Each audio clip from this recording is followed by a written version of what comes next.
बाल दोस्तों, इस कविता में गौतम बुद्ध के जीवन का एक प्रसंग है। जब राहुल यानी कि गौतम बुद्ध सिद्धार्थ का पुत्र अपनी माँ से एक कहानी सुनाने को जिद करता है, तब उसकी माँ उसे यह कहानी सुनाती है। तो चलो हम भी इसे सुने और समझे। माँ कह एक कहानी। बेटा, समझ लिया क्या तूने मुझको अपनी नानी? कहती है मुझसे यह चेटी, तू मेरी नानी की बेटी।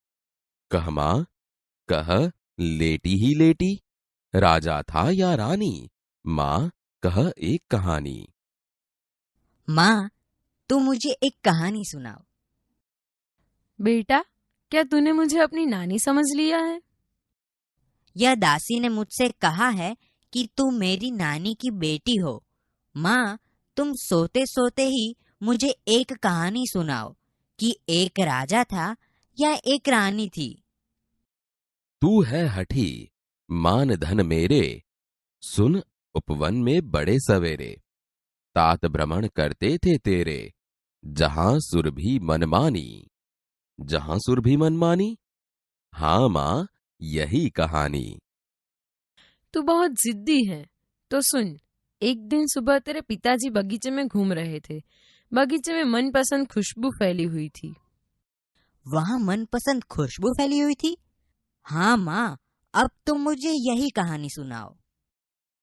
वर्ण वर्ण के फूल खिले थे, झलमल कर हिमबिंदु झिले थे। हल्के झोंके हिले मिले थे, लहराता था पानी।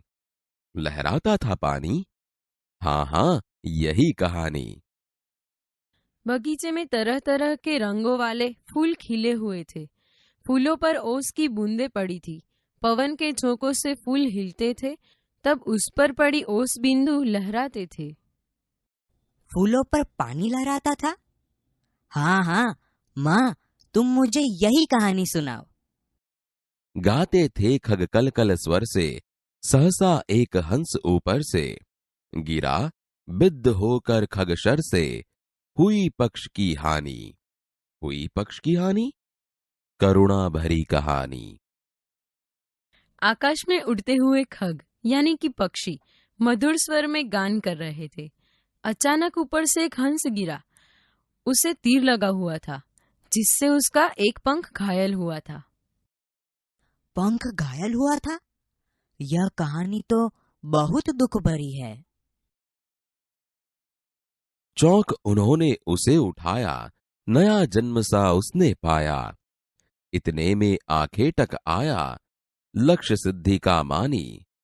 लक्ष्य सिद्धि का मानी, कोमल कठिन कहानी। तेरे पिताजी ने चौंक कर उसे हंस को उठा लिया, जिससे पंखी को जान बचने का एहसास हुआ। उसी समय दौड़ता हुआ शिकारी यहाँ आया। वह अपना निशान सही लगने पर खुश था। सही निशान लगाने वाला अभिमानी? यह कहानी तो कोमल होते हुए भी कठिन है।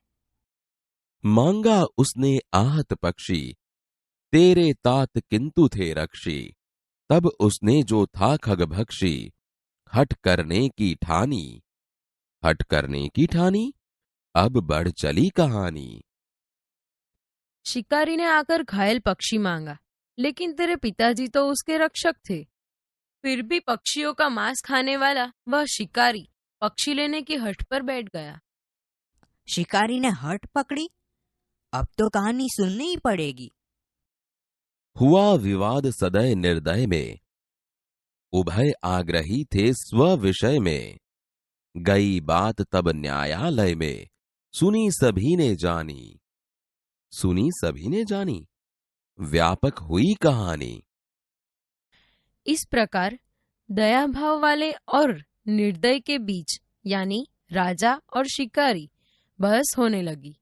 दोनों अपनी बात पर खड़े थे। तब यह पूरी बात न्यायालय में पहुंची, जहां सभी ने उसे सुना और जाना। क्या सभी ने सुनी और जानी? अब तो यह बात सभी जगह फैल गई।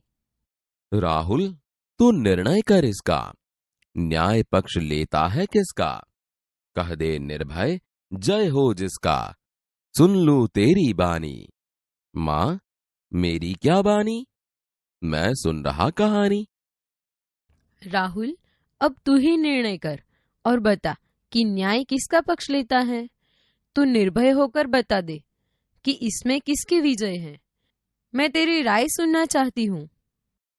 माँ, मैं क्या राय सुनाऊं? मैं तो कहानी सुन रहा हूँ। कोई निरपराध को मारे तो क्यों अन्य न उसे उबारे। रक्षक पर भक्षक को वारे, न्याय दया का दानी। न्याय दया का दानी, तूने सुनी कहानी। अगर कोई निर्दोष को मारता है तो दूसरा कोई उसे क्यों न बचाए।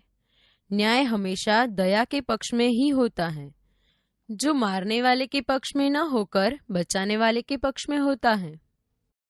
क्या दया न्याय का दान देती है? हाँ, सच में तूने कहानी समझ ली है।